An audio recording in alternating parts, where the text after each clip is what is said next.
তারপরে হোটেল থেকে বিশ্রাম টিশ্রাম নিয়ে বিকেলবেলা পুরো সবাই মিলে সেজে গুজে চলে এলাম ইস্কনের মন্দিরে।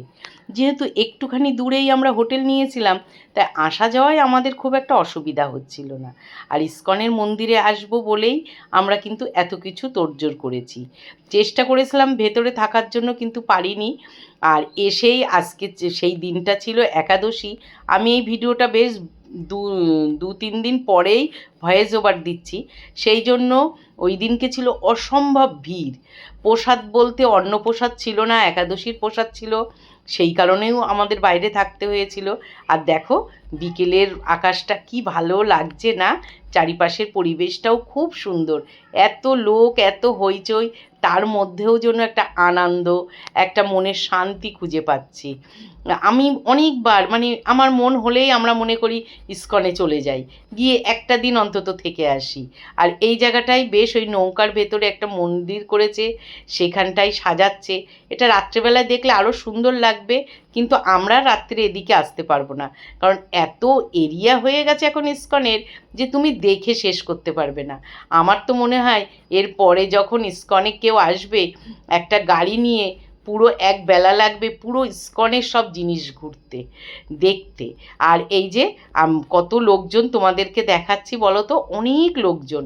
আর এই মন্দিরটা কবে থেকে যে শুরু হয়েছে তা আমি বলতে পারবো না, শেষ কবে হবে, যেদিন হবে সেদিনকে যদি থাকি তাহলে অবশ্যই দেখতে পারবে।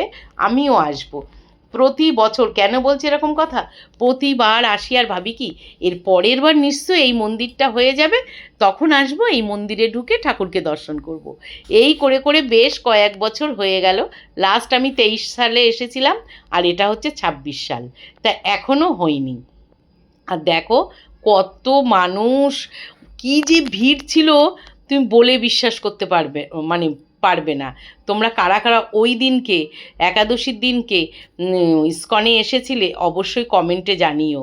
আর ভিডিওটা প্রথম থেকে শেষ অবধি দেখো, স্কিপ করো না, ভালো লাগবে। অনেক কিছু আছে, আমি যতটা আমার চোখে দেখেছি সেটাই তোমাদেরকে দেখাবো, যেটা জেনেছি। আর এক ভিডিওই তো আমি সব কিছু দিতে পারবো না, সেই কারণে আমি পাট পাট করে তোমাদেরকে দেব ইস্কনের মন্দিরের আমি যা যা দেখেছি সেগুলোই দেখাবো। এই যে সমাধি মন্দির ঘুরে সব কিছু দেখে বাইরে বেরিয়ে এসেছি। যেহেতু মোবাইল নিয়ে যাওয়ার অ্যালাউ ছিল না, তাই আমার কর্তামশাই মোবাইল নিয়ে বাইরেই বসেছিল। আর এখানে হচ্ছে প্রসাদ বিক্রি হচ্ছে, অনেক জায়গায় এরকম প্রসাদ বিক্রি হচ্ছে। আর ইস্কনে আসবো একটু প্রসাদ নেব না তাও হয় না, তাই তোমাদের দেখিয়ে রাখলাম। এই সমাধি মন্দিরের পাশেই কিন্তু প্রসাদও পাওয়া যাচ্ছে। তারপরে তোমাদের একটা খুব সুন্দর দৃশ্য দেখাচ্ছি, যেটা আমার ভীষণ ভালো লেগেছে, মন ছুঁয়ে গেছে। হরে কৃষ্ণ নাম সবার মুখেই ভালো লাগে, যখনই শোনো না কেন মন ছুঁয়ে যায়, কিন্তু এই মনটা যেন একটু অন্যরকম।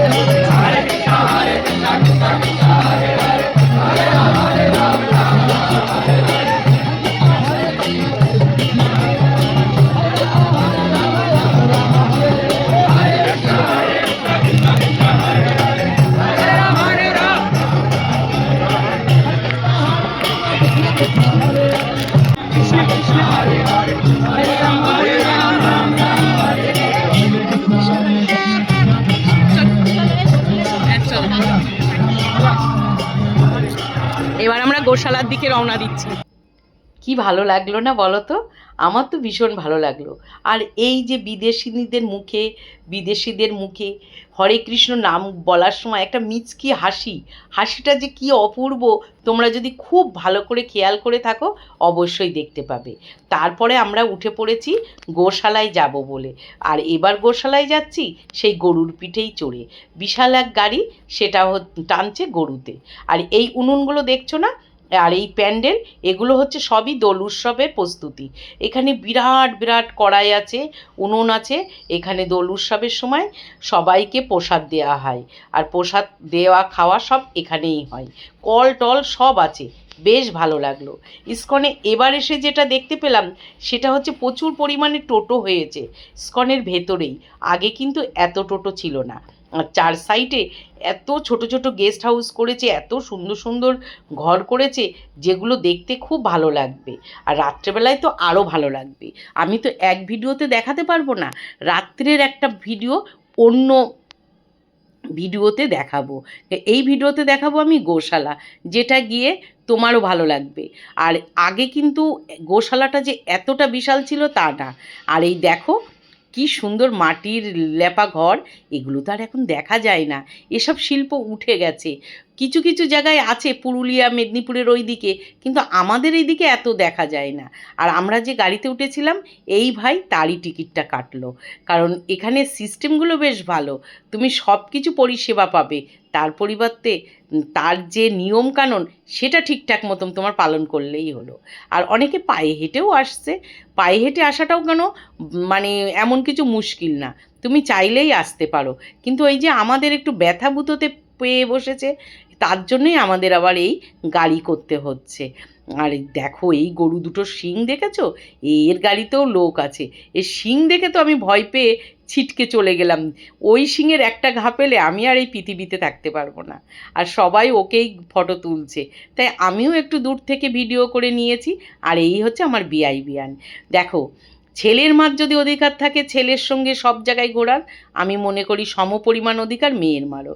তাই আমরা চারজনা মিলেই, মানে ওই বাড়ির বিয়ে আমাদের, আমরা দুজন কর্তাগিন্নি আর ওই বাড়ির কর্তাগিন্নি, আর সঙ্গে রয়েছে তার মেয়ে আর আমার ছেলে, মিলে আমরা ঘুরতে এসেছি। আর এই দেখো গোশালায় কত প্রজাতির যে গরু আছে এখানে, যারা চেনে তারা তো অবশ্যই জানবে। আমি আবার একটু গোমাতার মাথায় হাত বুলিয়ে দিলাম, এটুকুই পারি, এর বাইরে তো আমাদের বেশি সাধ্য নেই।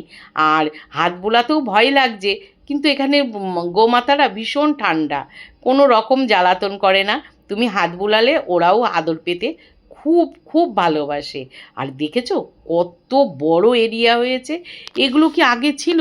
এতটা তো ছিল না, দিনকে দিন সব কিছু বাড়ছে। আর এ যে কার অপেক্ষা করছে আমি নিজেও জানি না, তাই একেও আবার একটু ফটো তুললাম।